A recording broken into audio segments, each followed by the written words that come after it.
आज बीदर के पत्रिका भवन में संजीवनी जीव रक्षक ट्रस्ट की ओर से प्रेस मीट का आयोजन किया गया। इस प्रेस मीट में संजीवनी जीव रक्षक ट्रस्ट के पदाधिकारी ने कहा कि कर्नाटक राज्य श्रम विभाग के मंत्री संतोष लाड के जन्मदिन के अवसर पर 27 फरवरी गुरुवार को आप्त रक्षक दिवस कार्यक्रम का आयोजन किया जा रहा है, जिसमें जिला के विभिन्न क्षेत्रों में कार्य करने वाले 18 सदस्यों को संजीवनी रत्न पुरस्कार से सम्मानित किया जाएगा। इस अवसर पर संजीवनी जीव रक्षक ट्रस्ट के राज्याध्यक्ष रंगस्वामी डी इंगलदार, कार्यदर्शी शशधर सिंह, जिलाध्यक्ष रत्नदीप कस्तूरिया और जॉनसन घोड़े के अलावा अन्य लोग उपस्थित थे। केपी न्यूज के कैमरामैन महेश टिक्की का कवरेज। ಪತ್ರಕರ್ತ ವೃಂದದವರಿಗೂ ಮೊಟ್ಟಮೊದಲನೇದಾಗಿ ಸಂಜೀವಿನಿ ಜೀವರಕ್ಷಕ ಟ್ರಸ್ಟ್ ವತಿಯಿಂದ ಹಾರ್ದಿಕವಾಗಿ ಸ್ವಾಗತಿಸುತ್ತಾ ಮೊಟ್ಟಮೊದಲನೇದಾಗಿ ಈ ಒಂದು ಪತ್ರಿಕಾಗೋಷ್ಠಿಯಲ್ಲಿ ಸಂಜೀವಿನಿ ಜೀವರಕ್ಷಕ ಟ್ರಸ್ಟ್ನ ಸಂಸ್ಥಾಪಕ ಅಧ್ಯಕ್ಷರಾದಂಥ ರಂಗಸ್ವಾಮಿ ಡಿ ಇಂಗ್ದಾಳ್ರವರು ಹಾಗೂ ಟ್ರಸ್ಟ್ನ ಸಹ ಕಾರ್ಯದರ್ಶಿ ರಾಜ್ಯ ಸಂಘಟನಾ ಕಾರ್ಯದರ್ಶಿಗಳಾದಂತಹ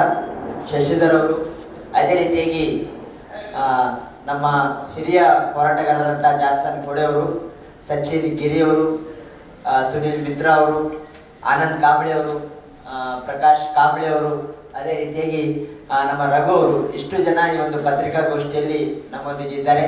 ಮೊಟ್ಟಮೊದಲನೇದಾಗಿ ಒಂದು ಪತ್ರಿಕಾಗೋಷ್ಠಿಯನ್ನು ಉದ್ದೇಶಿಸಿ ಸಂಜೀವಿನಿ ಜೀವರಕ್ಷಕ ಟ್ರಸ್ಟ್ನ ಸಂಸ್ಥಾಪಕ ಅಧ್ಯಕ್ಷರಾದಂತಹ ರಂಗಸ್ವಾಮಿ ಡಿ ಇಂಗ್ದಾಳ್ರವರು ಒಂದು ಕಾರ್ಯಕ್ರಮದ ನಮ್ಮ ಒಂದು ಈ ಗೋಷ್ಠಿಯನ್ನು ಕುರಿತು ಅವರು ಮಾತನಾಡಬೇಕಾಗಿ ವಿನಂತಿ ಮಾಡ್ಕೊತೇವೆ.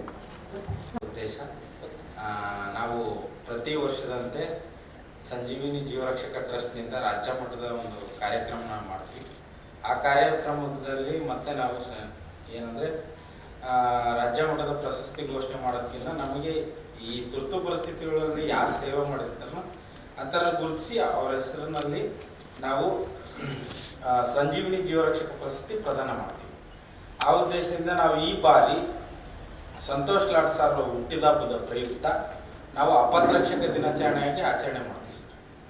ಅಪತ್ರಕ್ಷಕ ದಿನಾಚರಣೆ ಯಾಕೆ ಆಯ್ಕೆ ಮಾಡ್ತೀರಾ ಮತ್ತು ರಾಜ್ಯ ಮಟ್ಟದ ಕಾರ್ಯಕ್ರಮಕ್ಕೆ ಏನು ಸಂಬಂಧ ಅಂದರೆ, ಅವರಿಗೆ ಸಂಜೀವಿನಿ ಜೀವರಕ್ಷಕ ಪ್ರಶಸ್ತಿಗೆ ಅವ್ರನ್ನ ಆಯ್ಕೆ ಮಾಡೋದ್ರಿಂದ ನಾವು ಅವರಿಗೆ ಗೌರವಪೂರ್ವಕವಾಗಿ ಅವ್ರು ಹುಟ್ಟಿದ ಹಬ್ಬದ ದಿನದಿಂದ ನಮ್ಮ ಸಂಘಟನೆಯನ್ನು ಚಾಲನೆ ಮಾಡ್ತೀವಿ. ರಾಜ್ಯಾದ್ಯಂತ ಹೋಗಿ ನಮ್ಮ ಏನು ಜಿಲ್ಲಾ ಸಂಘಟನೆಗಳಿದ್ದಾವೋ ಅವ್ರಿಗೆ ಹೋಗಿ ತಿಳಿಸಿ ಅವ್ರನ್ನ ನಾವು ರಾಜ್ಯ ಮಟ್ಟದ